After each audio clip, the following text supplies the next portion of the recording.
everyone, welcome to my channel The Social Lens. I am Romana Saghir Sayed.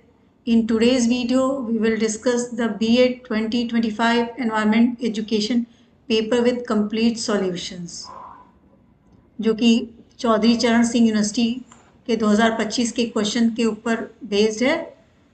Section A का पहला question जो है वो environment conservation और स्कूल का रोल है, उसके ऊपर है।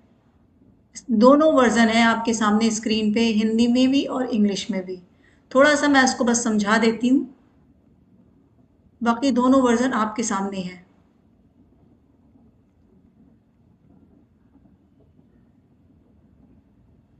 एनवायरनमेंट और कंजर्वेशन का मतलब होता है नेचुरल रिसोर्सेज जैसे एयर, वाटर, सॉइल, फॉरेस्ट और वाइल्ड लाइफ को प्रोटेक्ट करना। इसका मेन एम या मकसद ये होता है कि इकोलॉजिकल बैलेंस बना रहे और जिसकी वजह से हमारी फ्यूचर जनरेशन के लिए रिसोर्सेज बचे रहें। आज के टाइम में पॉल्यूशन, डिफॉरेस्टेशन और ओवर यूज़ की वजह से एनवायरनमेंट को नुकसान हो रहा है, इसलिए कंजर्वेशन बहुत ज़रूरी है।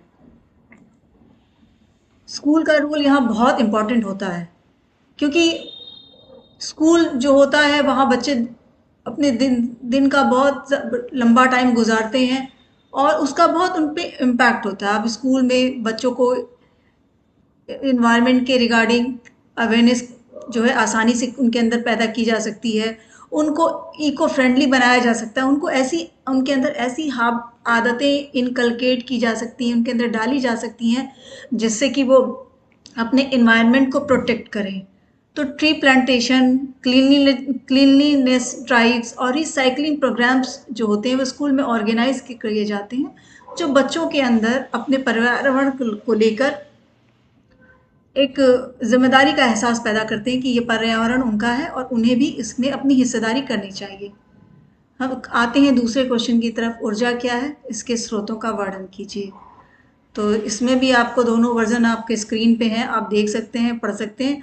बाकी आप खुद इतने समझदार हैं कि आप इसको अपने वर्ड्स में लिख सकते हैं। एनर्जी का मतलब क्या होता है?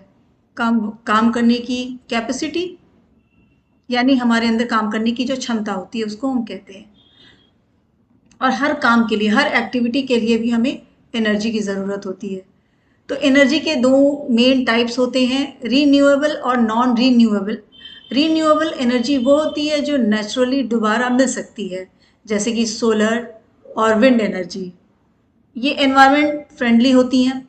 दूसरी जो एनर्जी होती है वो नॉन रीन्यूएबल एनर्जी होती है, जो लिमिटेड होती है, जैसे कि कोल या पेट्रोलियम, और इनका ज़्यादा यूज़ पॉल्यूशन भी बढ़ाता है, इसलिए हमें रीन्यूएबल एनर्जी पर ज़्यादा फोकस करना चाहिए।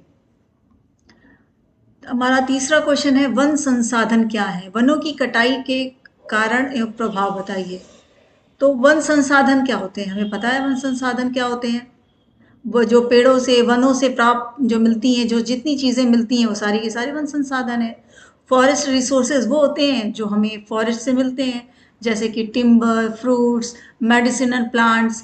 फॉरेस्ट एनवायरनमेंट के बैलेंस के लिए बहुत इंपॉर्टेंट होते हैं। डिफॉरेस्टेशन का मतलब होता है लार्ज स्केल पर पेड़ों की कटाई करना। पेड़ तो कटते ही रहते हैं, लेकिन एक बहुत बड़े पैमाने पर जब पेड़ों का कटना शुरू हो जाता है तो पूरा का पूरा वो एरिया जो होता है वो खाली हो जाता है, साफ हो जाता है, उसको हम डिफॉरेस्टेशन कहते हैं।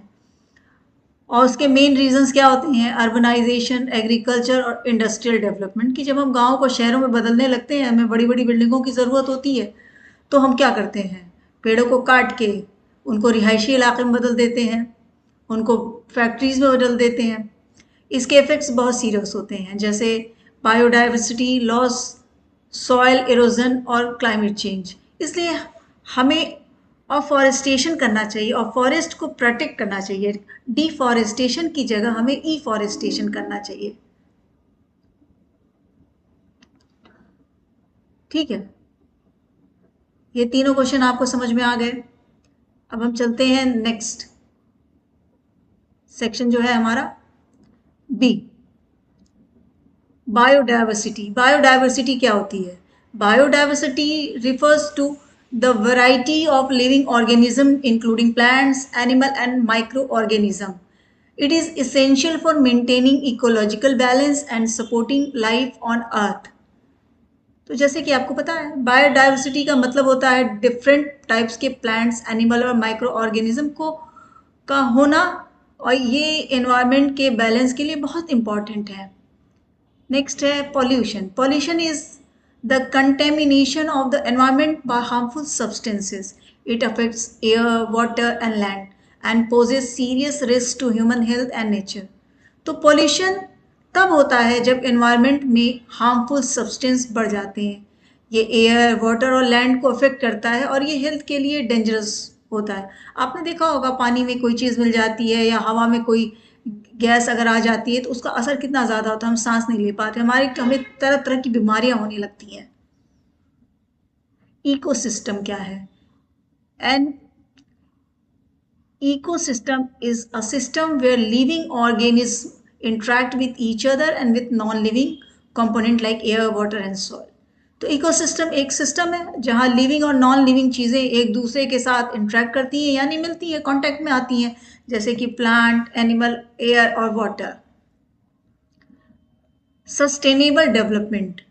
Sustainable development means meeting present needs without compromising the ability of future generation to meet their own needs. तो सस्टेनेबल डेवलपमेंट का मतलब है आज की नीड्स को फुलफिल करना बिना फ्यूचर जनरेशन को हार्म किए हुए, यानी चीज़ों का इस तरह से इस्तेमाल करना कि वो आने वाले वक्त के लिए भी रहें। जैसे फॉर एग्जांपल जैसे पानी ही है, हम पानी का के बिना रह तो नहीं सकते, तो पानी तो हम यूज़ करेंगे, लेकिन पानी को अगर हम ज़ाया ना करें, वेस्ट ना करें, तो वो पानी बचा रहेगा और आगे भी काम आएगा। Section C, very short. Natural resources. Natural resources are resources obtain from nature. Natural resource वो होते हैं जो हमें नेचर से मिलते हैं। Renewable resources. Renewable resources can be replenished naturally. तो रीन्यूएबल रिसोर्सेज क्या होते हैं? वो होते हैं जो हमें दोबारा प्रकृति से, कुदरत से मिल सकते हैं। Non renewable resources. Non renewable resources are limited and can not be replace quickly. तो नॉन रीन्यूएबल रिसोर्सेज जो होते हैं वो लिमिटेड होते हैं और जिनको हम जल्दी आसानी से रिप्लेस नहीं कर सकते, जिसमें से एक एग्जांपल है पेट्रोलियम का, जो कि आप आज के दौर में देख ही रहे हैं कि पेट्रोल की कमी की वजह से हमें कितनी प्रॉब्लम्स हो रही हैं। तो ये रीन्यूएबल नहीं है, ये नॉन रीन्यूएबल रिसोर्स है। आई होप कि आपको ये समझ में आ गया होगा और आपके लिए ये आसान होगा। नेक्स्ट वीडियो में मैं आपके साथ दूसरा पेपर डिस्कस करूंगी और तब तक हम लोग एक दूसरे अपना ख्याल रखते हैं, आप लोग अपना